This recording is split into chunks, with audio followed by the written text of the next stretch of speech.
Hello and welcome, exiles. Have you ever wanted your build to look like this?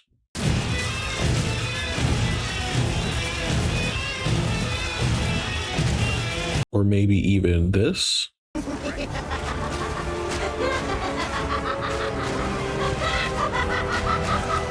Or perhaps even this?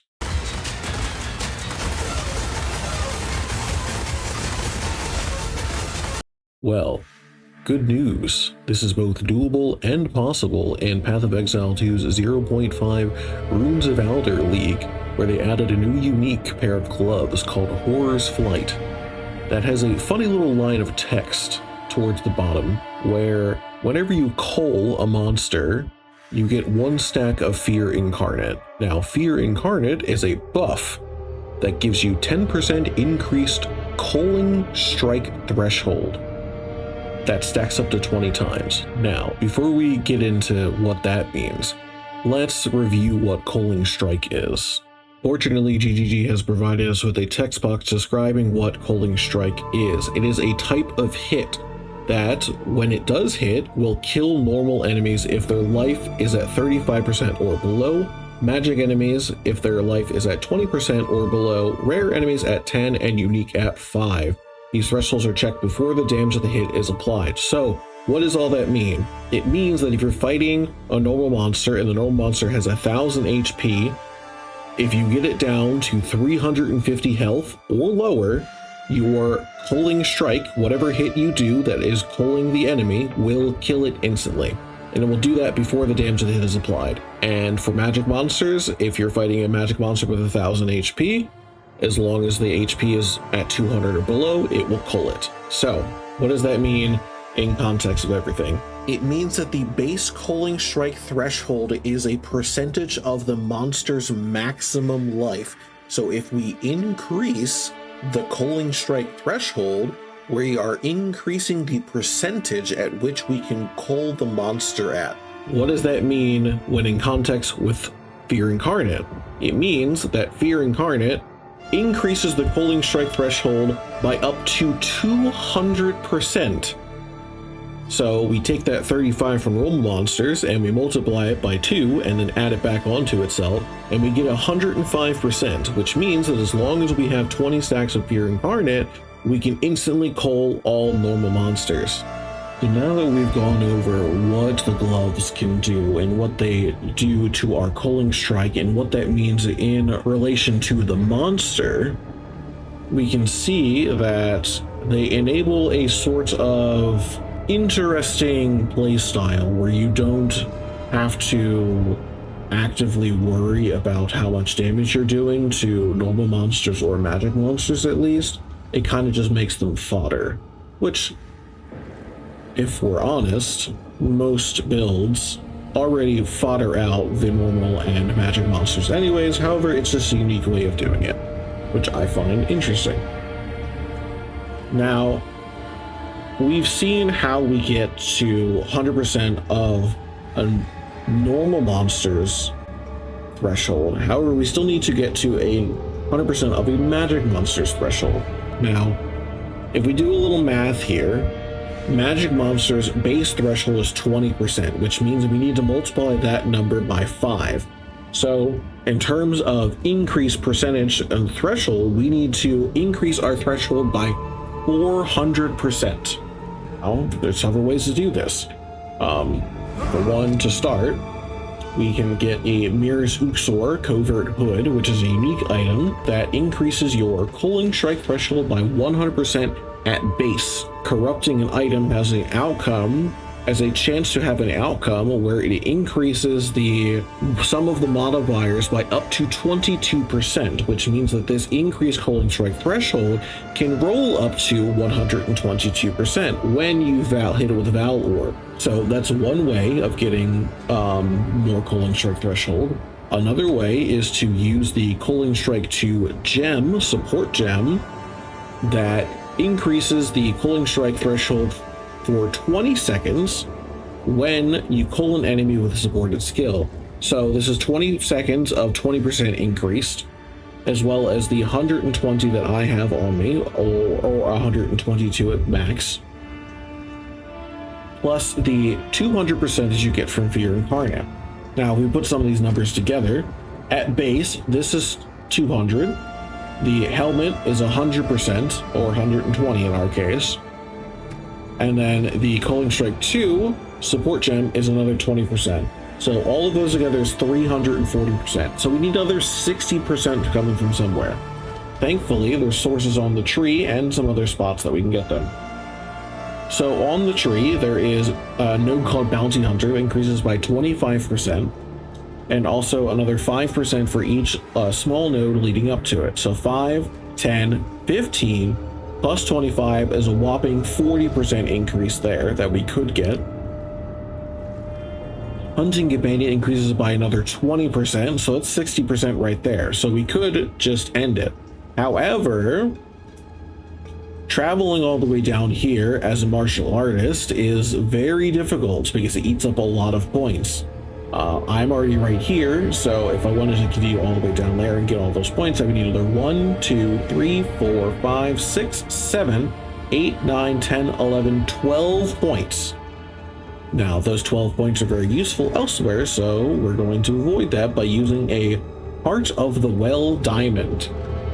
So these were introduced back in 0.3, and one of the modifiers it could roll is Increased Culling Strike Threshold. It rolls between 15 and 25%. I have a 22 in, and that, along with the other things that I have on here, pushes me over 400%. Now, in my POB, I have low budget versions that do path down here and path over here to pick those up for those of you that want to try and play the build before you get up to anointing things. This one is fairly cheap though, so you should be able to afford this almost at any point. Is a Guilt and Envy and Ire. Those are like the first 3 that you get off of Delirium. They're pretty cheap on the store. This one is a Despair, Suffering, and a Guilt. Sufferings are like 3 divs, so you might not want to buy that, and you might want to just path to it. So I have versions of the builds that do path down there and pick those up. However, as soon as you can, I do highly recommend anointing them. So you can do this with a Struggle Scream Stellar Amulet, which allows you to anoint up to 4 things. So I have Bounty Hunter, Hunting Companion, Vulgar Methods, and Bonded Precision for just extra critical hit chance. Or, a little bit more expensive, you get a pair of Horror's Flight gloves that have the Raven Touched modifier. Raven Touch is a new modifier that drops on some gear. I think it's mainly Delirium gear, and it's also a socketable item and a helmet that allows you to instill a notable passive onto that piece of gear. The Horror's Flight gloves can drop with Raven Touch. You can also buy them with Raven Touch, so you're able to anoint on one of the 2 necessary nodes. I have Bounty Hunter on them because I'm almost never going to change these gloves, and then I have Hunting Companion instilled in my amulet.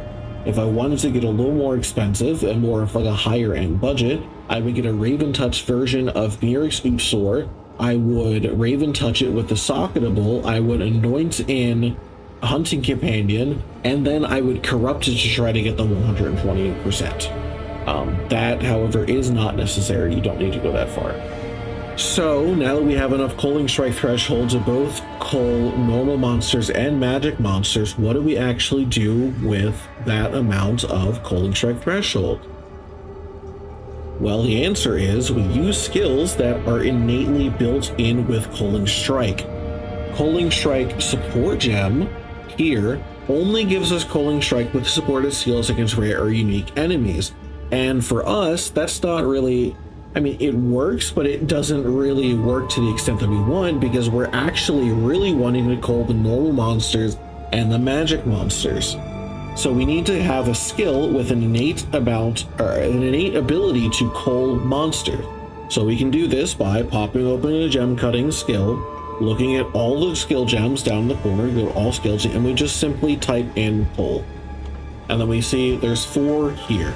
So Killing Palm automatically has Culling Strike on it. Pull the Weak, which is a spear skill, automatically has Culling Strike. Devour, which is a talisman skill, which is a shapeshifting wyvern skill, and then Lightning Warp. So there's 4 skills we can choose from, plus the innate skill from the gloves themselves. In the beginning of the video, I showed off Lightning Warp, I showed off Killing Palm, and I showed off Crushing Fear, which is the innate skill from the gloves themselves. I don't recommend using Cull the Weak because it is slow. Even with a good amount of attack speed, it is still slow and it only hits once. And I don't recommend Devour because Devour has an attack time based on distance travel. So yeah, you can leap across and devour them. However, it is going to be rather slow, and you are vulnerable to damage in that amount of time. However, you can build around it if you so wish. I recommend using either Lightning Warp, Killing Palm, or the skill that's baked in, Crushing Fear. I recommend using Killing Palm over any of them. However, the other 2 are still okay. Lightning Warp. Use Lightning Warp to teleport inside enemies and make them explode violently.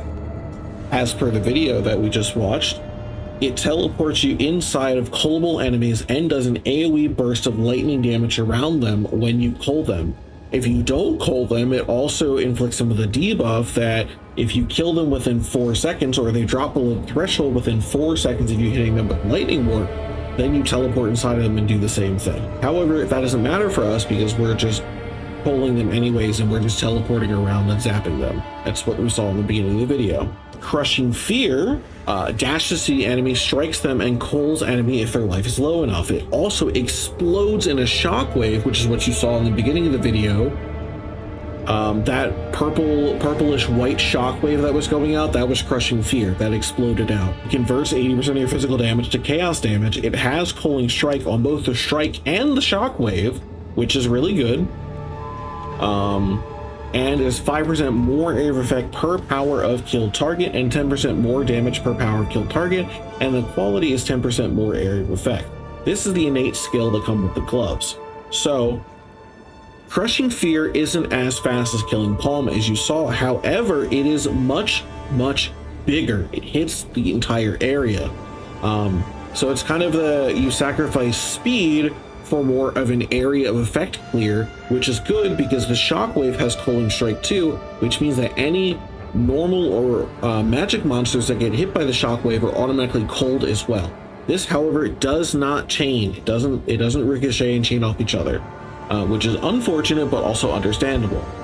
Now, the reason you saw me wearing a shield, in particular this shield here, in the beginning of the video, was because this shield, when you raise it, even if you just like flick it real quick, inflicts targets on 6 meters, within 6 meters in front of you, with Runefather's Challenge.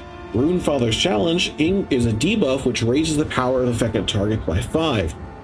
Now, if we hit a normal monster, it turns their power from 1 to 6, which means that this line of text here, this 5% more area of effect per power of killed target, instead of 5% more on a normal monster, it now becomes 30% more area of effect on a normal monster, and it does 60% more damage on that. And if we hit a magic monster, it goes from obviously from 2 to 7, and then we get 35% and 70% more damage, which is why I just occasionally flicked the shield up, inflicted with them, and then and then Crushing Feared them for not only a bigger AoE but a lot more damage. So just a little tech to use there if you want to use that build. It's kind of more of a 2-button. It's like a right click on the shield, and then you left click for Crushing Fear. And then we have what I was using in the really fast version, which is Killing Palm. So Killing Palm has built-in text. Let me do that. Killing Palm has built-in text here in the description, where it performs additional dashing strikes to other cullable targets in range if your target was culled. So If you dash to a normal enemy, hit them, pull them, it will then dash to other pullable enemies within range, and it will keep this up. It will chain with one click of the button. You click Killing Palm once, it will chain until it cannot target anyone else within range, which is really cool because it flicks around, and obviously you get the whole, like, you know, really fast motion that you saw in the beginning of the video. Now, this is notable because it also gives you power charges, which is really, really nice for pairing it with Falling Thunder, which is what I have done, because Falling Thunder consumes power charges to do more damage. So whenever I run into a rare monster, after Killing Palm and flicking around the screen, I just Falling Thunder the rare monster, and it dies most of the time. That, and when paired with Charge Profusion, which is a 15% chance to gain a random additional charge, can basically sustain charge regulation by itself. And charge regulation is 25% more crit, while you have power charge, 19% more armor, evasion, energy, while you have an endurance charge, and 25% increased skill speed while you have a frenzy charge. And it consumes one of each charge every 12 seconds. So as long as you're generating one of each charge every 12.4 seconds, you were able to sustain this really, really, really strong buff. I cannot stress to you how good more defenses is. It's more defenses and more critical hit chance, not increase, it's more. So it's really, really good when paired with Falling Thunder and crit, as well as just really, really good for our defensive layer setup that we have going on. So now that we've gone over Culling Strike itself, increased Culling Strike threshold, how the gloves function, how they play into builds, what skills we can use off of them, what other uniques complement in with the gloves, we can talk a few more points as to the specifics behind each individual build. So first we'll start with Lightning Warp. Lightning Warp is a spell, first off, which means we cannot use the Culling Strike 2 support gem inside of the spell, which means we do need to path down and grab the extra 15% small passives in front of Bounty Hunter. That is one downside to it. Another downside is that to be able to use Hollow Focus, you have to be using a martial weapon, which means you can't use a wand or a staff, which would be ideal in buffing up our Lightning Warp. That, however, can be circumvented through using a Mjolnir. Now, we won't use Mjolnir for the melee hit lightning spell thing. We just simply use Mjolnir for the fact that it is a martial weapon, and is a martial weapon that gives us up to +5 to all of our lightning skills in general. So this is a way to kind of circumvent that not having the extra damage multipliers that you would have from having a wand or a staff. Because plus levels is very, very good. It's the #1 way to scale your damage, and Lightning Warp itself already has a very high multiplier in for its damage percentage, which means that you could kind of skimp out a little bit. I wouldn't, maybe running double Mjolnir would be kind of whack, but you could try it out. However, let me say that there are benefits to running Lightning Warp as well. One, be your main damage skill because it does so much damage. Killing Palm does not do that much damage, so it cannot be your main clear skill, but Lightning Warp can. And if you want to, you don't have to use the full 400% for Lightning Warp. You can simply get enough to push the normal monsters up over the threshold, and then use the normal monsters plus the increased AoE that you get from this Fist of Stone to then make Lightning Warp really, really big. And it'll still do a lot more damage too. So that's one benefit of using Lightning Warp. Also, it has low cast time. So just some pros and cons for Lightning Warp. So go to Crushing Fear. Crushing Fear is really good. It can be used for your main damage skill as long as you're running Hollow Focus for the bells, because you can hit the bells and call them and do that huge shockwave with all of that damage multiplier there against bosses. You can do it against rare monsters, and the whole thing's there. You don't have to run it with a shield like I did. I just did that because I like the more damage multiplier, and I don't mind a 1-2 play style, but you can just do a 1-button play where you just, sit there and crushing fear the whole time. You can just hold the button down if you want. So little pro con about those. And then of course there's Killing Palm. The pro is that it's really, really fast, and it generates you the power charges, the endurance charges, and the frenzy charges to be able to use charge regulation properly, while the other 2 builds will not do that. The downside of Killing Palm is that it does not deal damage. Like, it doesn't deal enough damage to be considered a main skill. You cannot use it against bosses. It just will not do enough. So you have to use a secondary setup of either like Falling Thunder or Gathering Storm or something like that to be able to deal damage. So now that we're over the pros and cons and all of that, just a few plans for the future for me. I'm planning, like I said, I'm going to plan on building the Lightning Warp version of this fully, all the way out. And then after that, I'm going to move on to probably some other builds, and I will have had my fun with these gauntlets. They've been a lot of fun. I do recommend trying it if you haven't tried it. It's great. They are relatively cheap now, and the build, you can scale the build pretty well. The build scales decently well. It's really defensive because you don't need to worry about your damage that much. So it comes together to be a pretty well-rounded playstyle. That was a vertical guide to Horror's Flight in POE2. I hope that you enjoyed the video. Please like and subscribe if you did. It really supports the channel. It helped me put out more videos like it. Please put in the comments if you really want to see the Lightning Warp version, or if you want me to make a better Crushing Fear version. I can do either or. I'm leaning towards Lightning Warp, but obviously if people want to see Crushing Fear, then we can do Crushing Fear with a lot of increased AoE and see how we can scale that up even higher. Other than that, I will be streaming on Twitch. Stop by, ask some questions, and I hope you all have a wonderful day.